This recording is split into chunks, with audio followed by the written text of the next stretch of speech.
It's the greatest day of the week. It's Friday. Even if you're listening to this on a Monday, know that it's Friday because it's Friday somewhere. If you defy the laws of time and space and reality, it's always Friday somewhere, and that's a great time to celebrate CGR Friday by listening to Classic Game Room, the podcast, and checking out what new stuff is on the CGR Fridays section at CGR Publishing. .com. It's a website. Remember websites? They were like these things on the internet that weren't owned by one of three companies. It's like the horse and buggy whip of technology, I know. But CGR Fridays is on a website, preferably accessed by your Sega Dreamcast web browser on a black and white TV. That way you can't tell when I'm filming comic book reviews in the sunlight and then move inside or there's like a cloud comes over and throws off the light balance. So I recommend a black and white television. It just makes life easier for me. Thanks. This week, I've got reviews of Red Sonja, number 1 from 1976 or 77, one of the two, and Gru, number 18. Forgot to look at what year that was, but it's somewhere in the mid-80s, and Gru is awesome. Gru is forever. Gru is eternal. I love talking obscure comic books, so I'll speak for me and our small team around here. We love 80s comics on our own website. And spirits are high because we're not putting them on that other thing I have a business meeting once a week. That's the business meeting music. They're fun. We go over all the stuff, for the week. All right, that's happening. Good. All right, cool. That's good. Okay, good. Progress. Good. Okay, fix this. Okay, that's good. And then it always comes to that one part, which is like, crap. We have to deal with YouTube. It is literally the worst part of my week. I want to throw up in my mouth every time I even have to see that crappy red logo. It's just like the worst part of the company, and I just wasted. Looking at a timeline, 3 seconds talking about it, which is too much. So that's it. I'm done talking about it. I'm done thinking about it. Let's move on. 80s Comics is kicking it. CGR Podcast is kicking it. And Omega Ronin is going to vinyl. And I think the really exciting news, we're super thrilled about this. I haven't made any big official announcements yet because it's really come together over the summer. But we are basically going to be, I run CGR Publishing. It's a publishing company, but I'm making a division out of it. I use these air quotes, division. There's going to be a line that's just straight up 1970s style comic books. And we're doing it. You know why we're doing this? Because it needs to be done, and I think we can do it really well. So I'll be taking a producing role in this. And I'm doing a lot of writing right now. So it's basically like Stan Lee, except not as awesome as Stan Lee, because nobody could be as awesome as Stan Lee. For one thing, Stan Lee was like a man in the 70s with a mustache, and you just don't get cooler than that. But I am setting the direction and creating the characters and starting the scripts and stuff and storyboards. So this stuff won't be rolling out until probably closer to 25, but it's going to be pretty awesome. Hopefully January. And for this year, for 2024, Omega Ronin's going to print. Omega Ronin's going to vinyl. There's going to be an art book, and Ethel the Cyborg Ninja 3 and the hardcover trilogy should just get in there in December. Ethel should be heading to Kickstarter real soon. Omega Ronin made it, so it's party time. Break out the cake and the fun hats and those little things. I was going to call them blowers, but what are those things? The party blowers. That could be something very different. The party things, those things. They don't even need cocaine. Why does it always turn into this? Because it's Friday. And I'm developing 3 series. So we've got, in addition to Omega Ronin and Ethel the Cyborg Ninja. There's going to be a monster series. Because we all love monster movies, right? Monsters are awesome. They're basically monster cinema is basically it's a metaphor for life. Because we're all just these little insignificant creatures and life is crushing us. And it sucks. So it's fun to watch it happen on screen. And then there's this other big thing that always fights the other big thing. So then you got 2 monsters battling it out. And that's the only thing that can defeat the big thing is the monsters. Because they shoot at it with tanks, but what good does that do? And then the jets just blow up. I've seen a lot of Godzilla movies. So I'm working on a monster series. And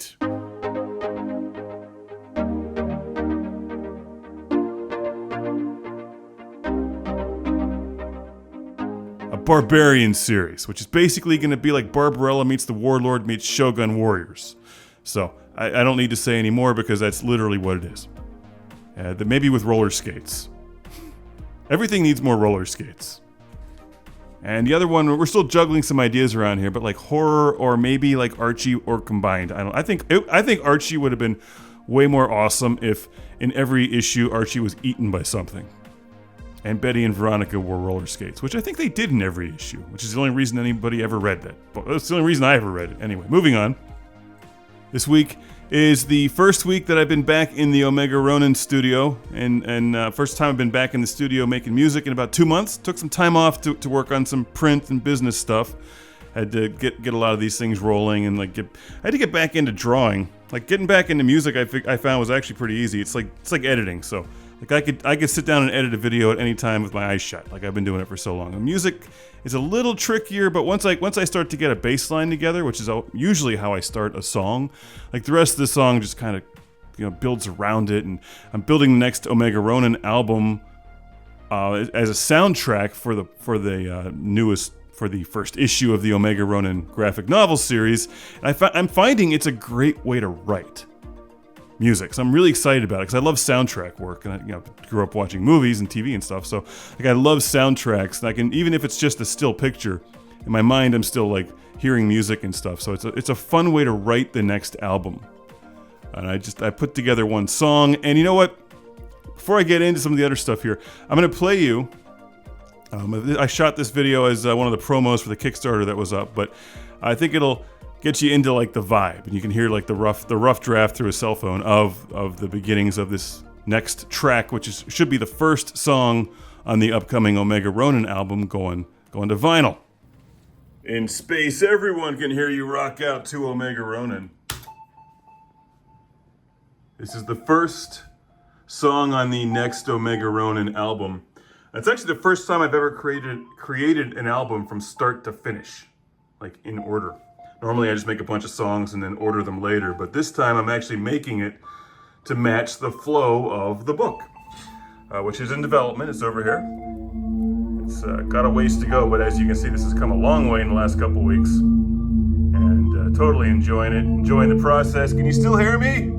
It's very loud in here. So we start in space. Could be a couple pages before this, but it's space, see?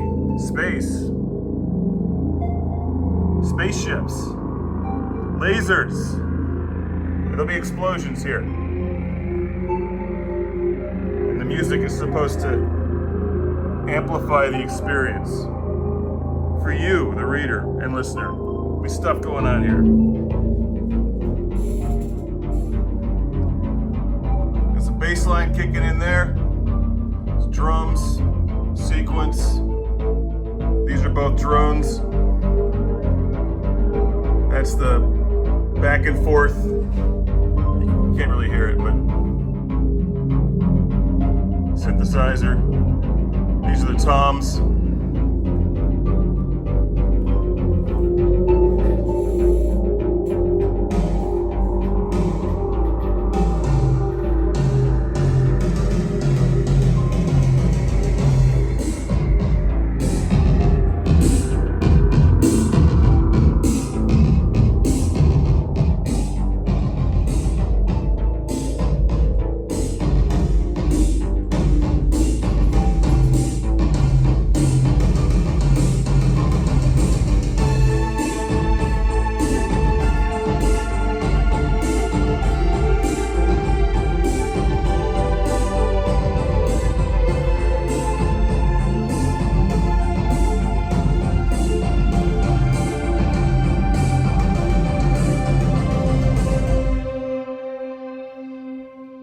The power of Omega Ronin can save the future with synthwave and dancing like 1980s music videos. It's gonna be awesome. And you'll be enjoying it soon on vinyl and in print.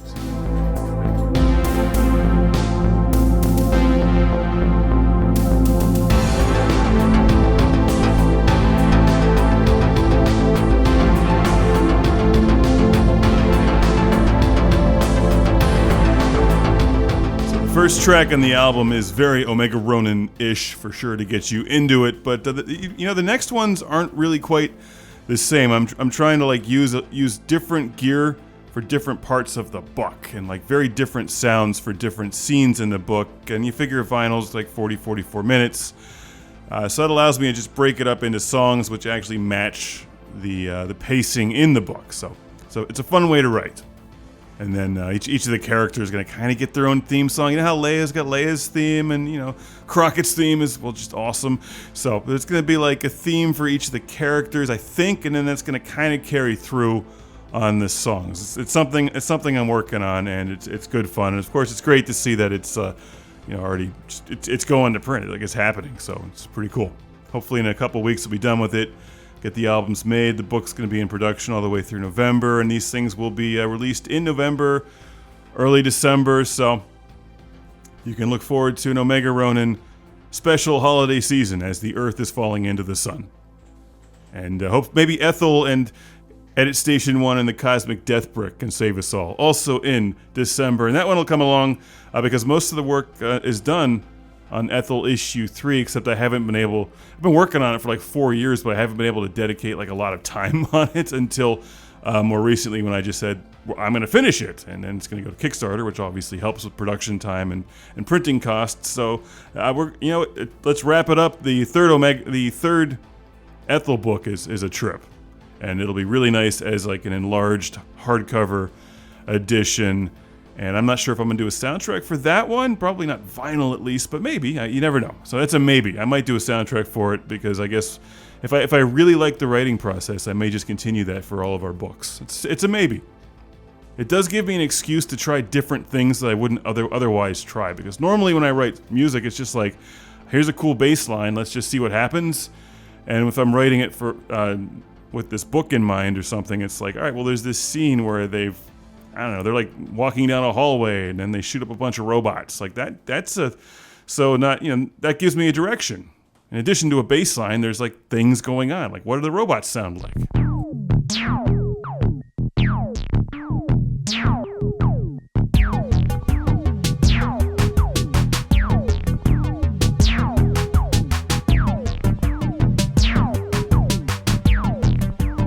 Should I do the James Horner thing and bang metal pipes against the wall, or do I just make the bass lines heavier because robots are heavy metal? Ooh, I just came up with that. That's terrible, but I'm gonna leave it in because whatever. I just watched Aliens a week ago too, so I'm like totally psyched about. I love Aliens, so everything.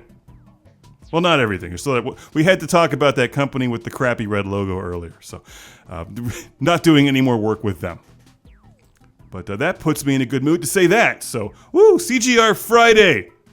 CGR Publishing.com.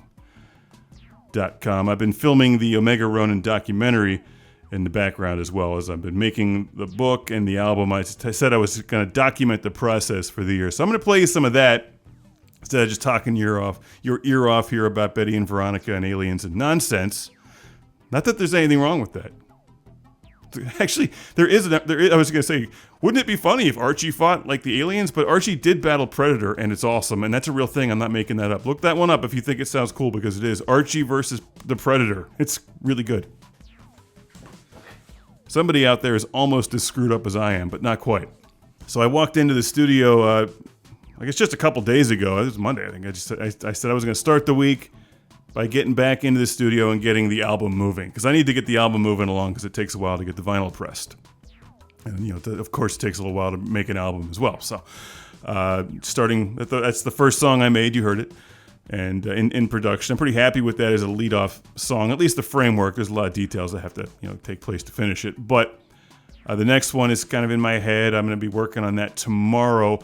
But I came into the studio and it was like meeting all my old friends again. Like I hadn't seen them in a little while. Like, oh, hello, giant keyboards and synthesizers and mega synthesis. There you are. Oh, I've missed you, drum machine. I gave them all hugs. They're all like, yo, what's up? We're not real. We're just pieces of plastic with buttons. So here's some audio recordings from my documentary documenting the Omega Ronin process. And I'm going to leave you with this because I'm going to save the rest of whatever it is I'm going to talk about for next week for CGR Friday, because you can't make one Friday so awesome, and then you'll all get spoiled and you'll be like, every Friday needs to be this awesome. But, every Friday is that awesome. When I'm talking about Gru, that's Grutacular. Here's some Omega Ronin behind the scenes.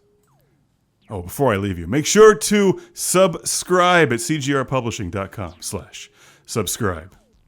Instead of using some horrible social media monopoly that's trying to bring about the end of civilization, just follow my email newsletter thing.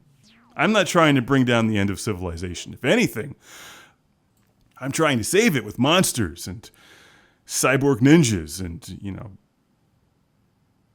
synthwave bands in the future fighting robots. cgrpublishing.com/subscribe for all of that and more.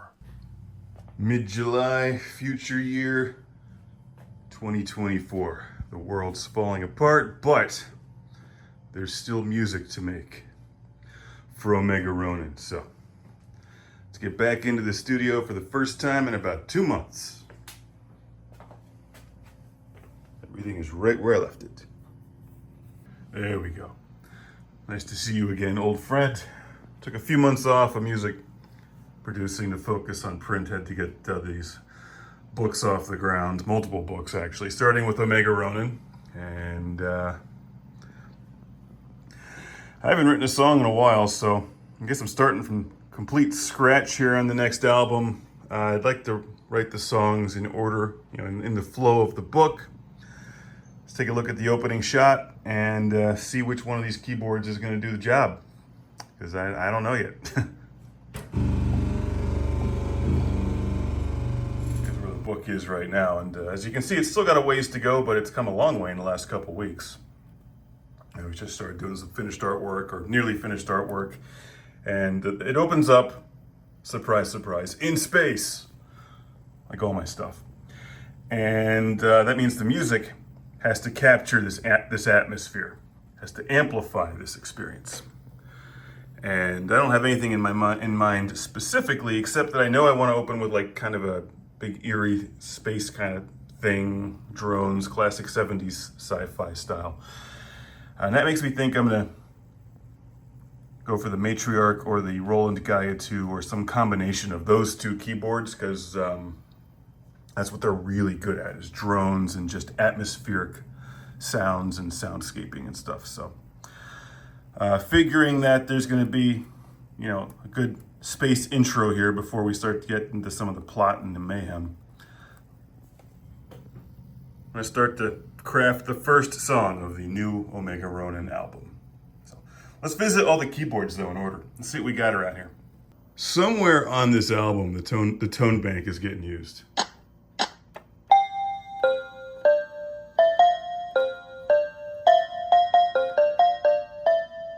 Let's see here.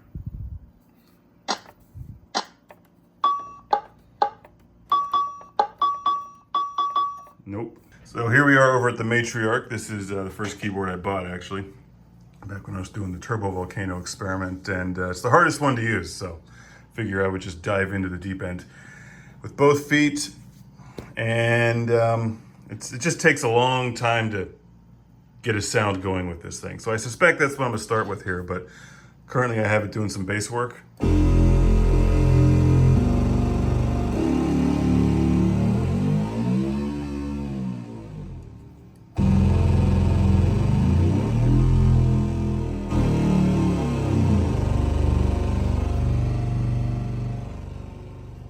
Nothing else sounds like analog. It's so good.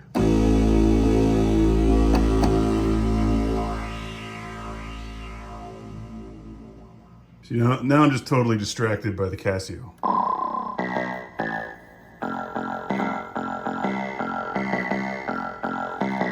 Right, select Pops 2.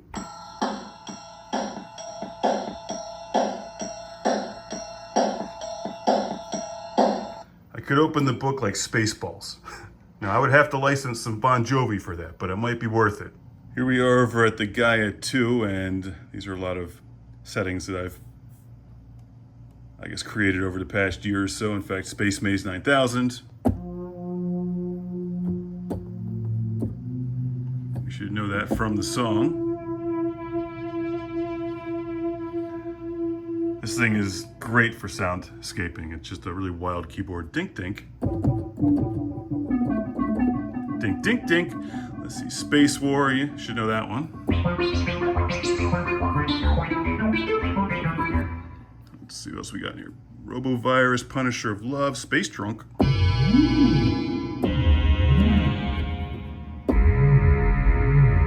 Yeah, I've used that one. Let's see, question, Waves Axon.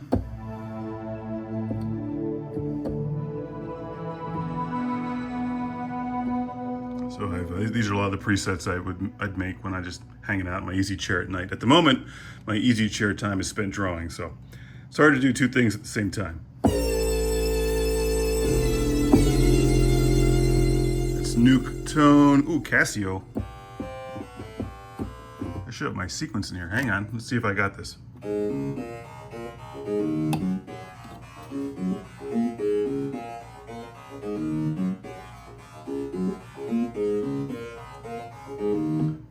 Robot Calculator Watch. It's a good song. That's on Godforsaken Journey. Let's see, a thing, grit bass. Oh, here's like just the bass tone. That's boring. Okay, so we could create some new stuff.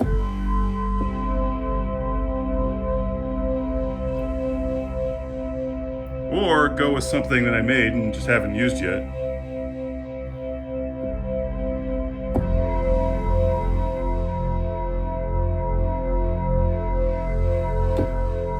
Maybe I'll show a little more of this in the rest of the production here, but it's like basically you just stack a whole bunch of sounds in this thing, and the way that you can blend them is just mind-blowing. It's really cool. There's a couple different ways I can start with a song. Here's the TR-8S. I can start with a drum beat, which I don't normally do right now. I typically start with a sequence, but got some drum beats programmed in here.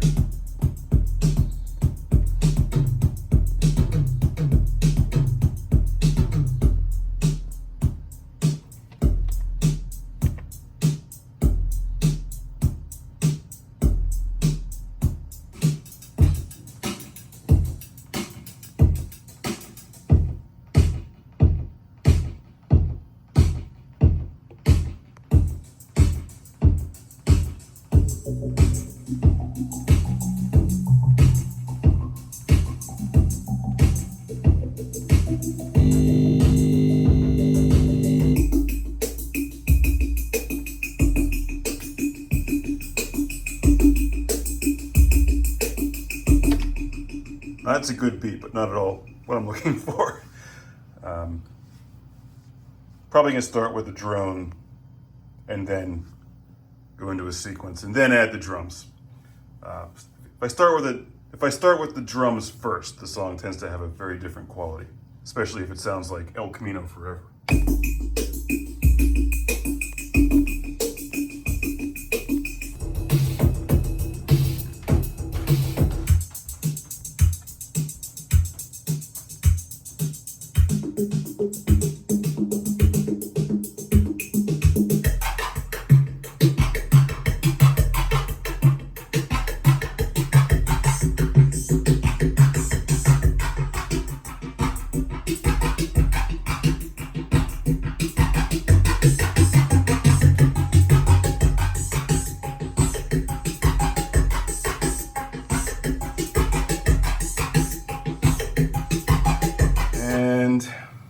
Gosh, it's been a few months since I've used this. Let's see here. This is great. I'm staring at my inputs like, why is this thing not making sound? You know why it's not making sound? Because the channels are muted.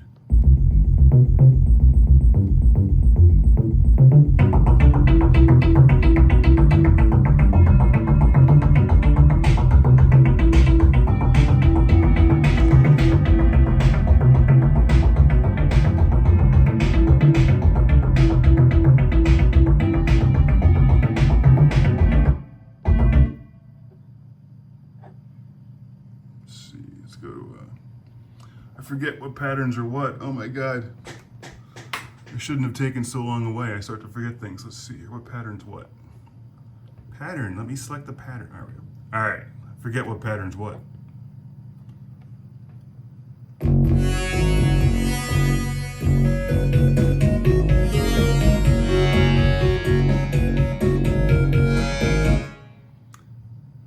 this will get featured in the Omega Ronin soundtrack somewhere. It's actually really good for bass. You'll be hearing a lot more of the Mega Synthesis and the classic Game Room branded music moving forward. There's more of that in on the schedule. I don't have any in development right now, but all of the like the video game music starts with a bass line, and that's what this thing is really good at. Just a very unique, very crunchy Sega Genesis bass line, and I'd like to build on top of that. So I like when I create a song using the Mega Synthesis, normally I like to create the entire song on the Mega Synthesis, or create the bass line and then go on top of the bass line with one of the bigger keyboards.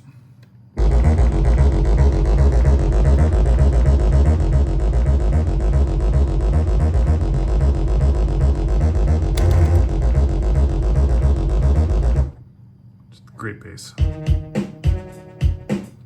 Drums are good too.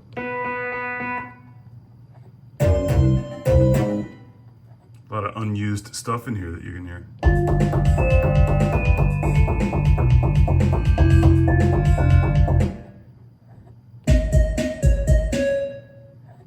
Right now I'm just trying to reacquaint myself with this. It's been a while.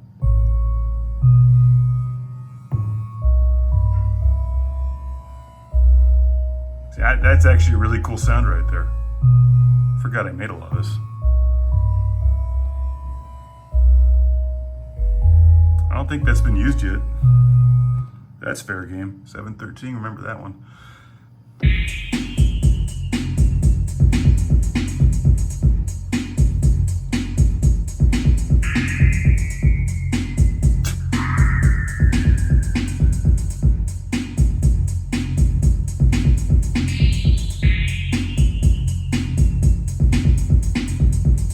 I do remember making that, and I never used it either. So there's a bunch of stuff here in the higher numbers I have not used. Here we go. This is the most underrepresented piece of gear in this room. One of the first pieces I got, Moog Mother 32, DFAM. I just haven't quite figured out how to use them, to be perfectly honest. I know how to use them, but I haven't quite figured out how to use them in a productive workflow yet. So I've been on the fence about selling them. But every now and then I kind of reach for it and think like, well, I remember why I liked it at first. I used it, the DFAM in particular is used in some very cool early Turbo Volcano songs. It's just it's supposed to be, I mean, they market it as a drum machine, but it's not really a drum machine. It's just a bizarre way of controlling synthesizer sounds.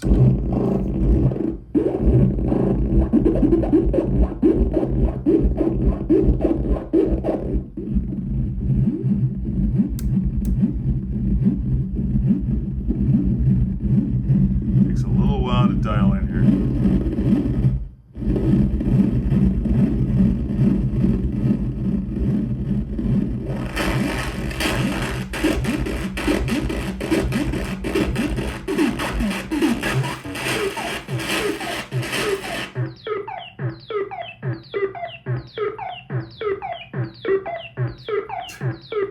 So it does something that nothing else does. I just haven't quite figured out how to work it into Omega Ronin. One of these days I do hope to produce some more Turbo Volcano stuff, and like when you put things like this in behind a drum beat, they do sound pretty cool.